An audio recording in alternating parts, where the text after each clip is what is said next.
All right, so part three now. This one was important. You talk about. I smoked some weed. Oh yeah. You say like, oh well, well, can't you do it? You used to do sound healing. Can't you do it? Just using meditation and and healthy things instead of using these drugs. First of all, the reason I call it plant medicine because I want to distinguish it between pharmaceutical drugs. It's two different things. One was created by your God, and the other one was created by a bunch of assholes in a laboratory that wanted to make a shitload of money on your fucking health. You see the difference? So please, when you're talking to me about it, don't say drugs. Say plant medicine. Because if not, if you mention that word, the other word that I just said, then I probably won't even listen to anything else you say after that. So,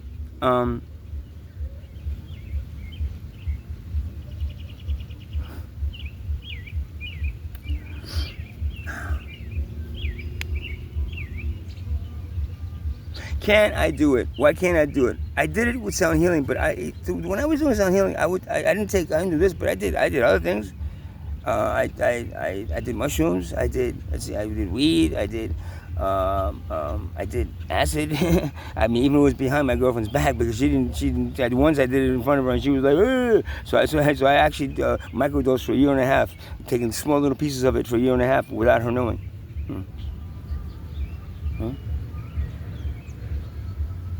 It's called microdosing. Google it. And yes, there are ways to do it. A yogi will tell you, yes, you meditate this amount of time. It's really funny. Somebody was referencing this story, and it was kind of cool. It said that he did, the yogi did it for meditation 12 hours a day to reach that state of nirvana.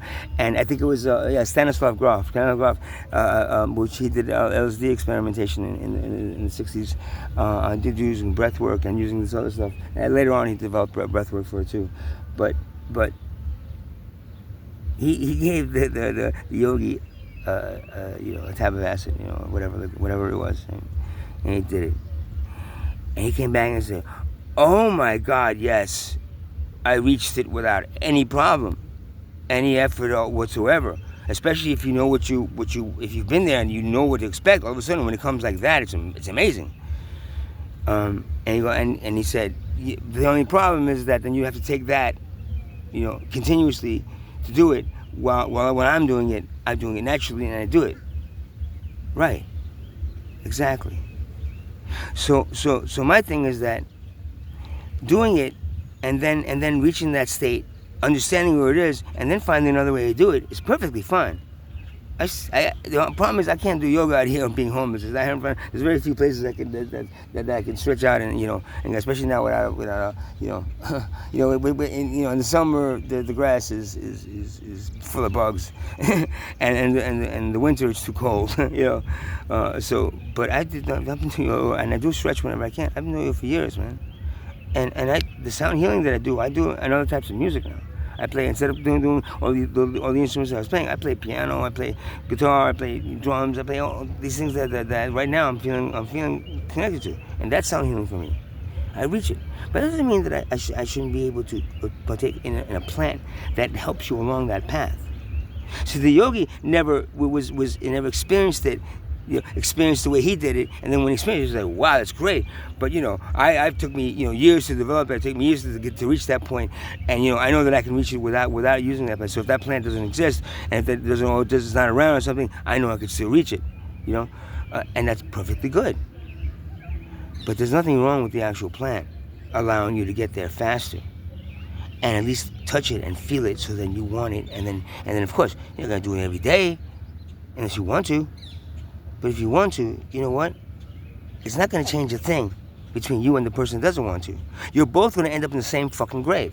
So people that complain about, they do drugs every day, and this and that, well, as long as it's not like completely destroying their lives, and sometimes if it's completely destroying their lives, maybe that's what the soul needed to experience in this to work out some karma. So don't be so quick to judge other people for what they're doing and where they're going, because sometimes they need to be there for a specific reason, and most of the times they do. Except if it's wealth related. If it's wealth related, then they're slaves, and then they just put their slaves or whatever. But the situations that you're in and you find yourself in teach you something. Are supposed to teach you something. That's the problem. You don't teach the people. You just throw them into cages and you put them in rehabs, and then they do the 12-step program, and then they go back to working, and they sit there working for a year, and they go like, and then at one point they get up and walk out, and they instead of shooting themselves, and everybody in the room, they go back to the same thing to escape it all. So that is understanding what the person's going through. Not judging them. You did this and you did that. You should be. I like you better the way you were. Hey. Okay. Maybe I can make a clone of myself, and then I'll reprogram him to be that person. I guess I don't know what to say, man. But one thing I'm sure, both you and the person that does it every day, right?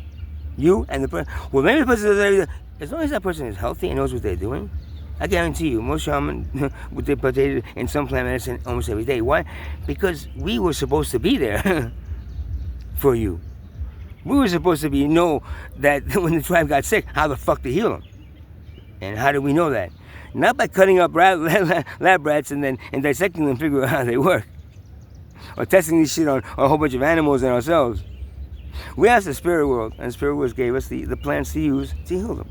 And we did fine for thousands of years without your help. Get it? Thousands of years.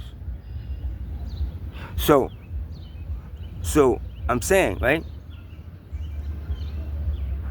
I understand that. Why don't you just go back and do it the way you did? I was using plant medicine back then, just not this one. This one, I was told just before COVID, or just around COVID, to do it again.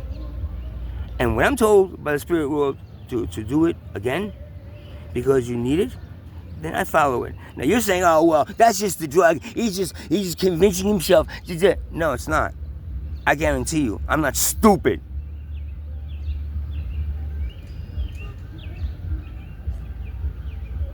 It's helped me do something that I couldn't do before.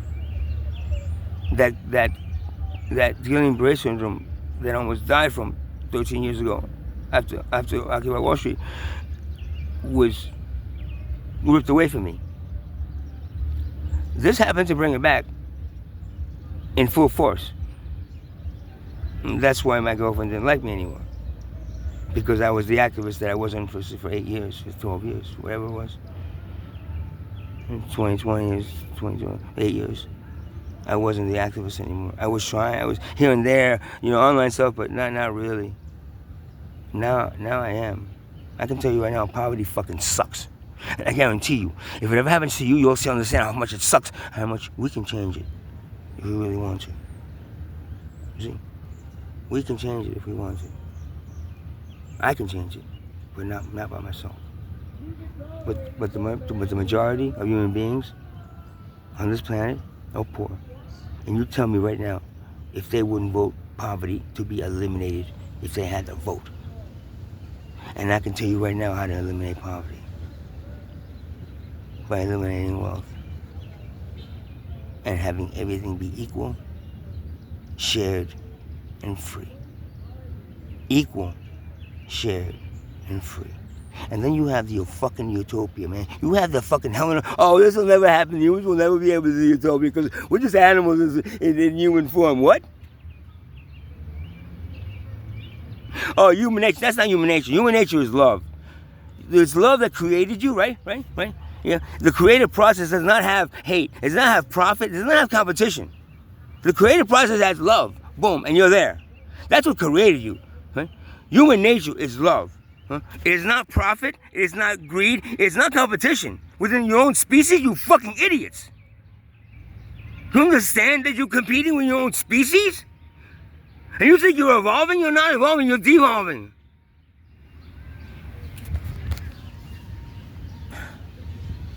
Do you understand? You're devolving. I don't have any water. So I'm gonna have to cut this now because my mouth is very dry. And I gotta go get some water. But I can tell you right now,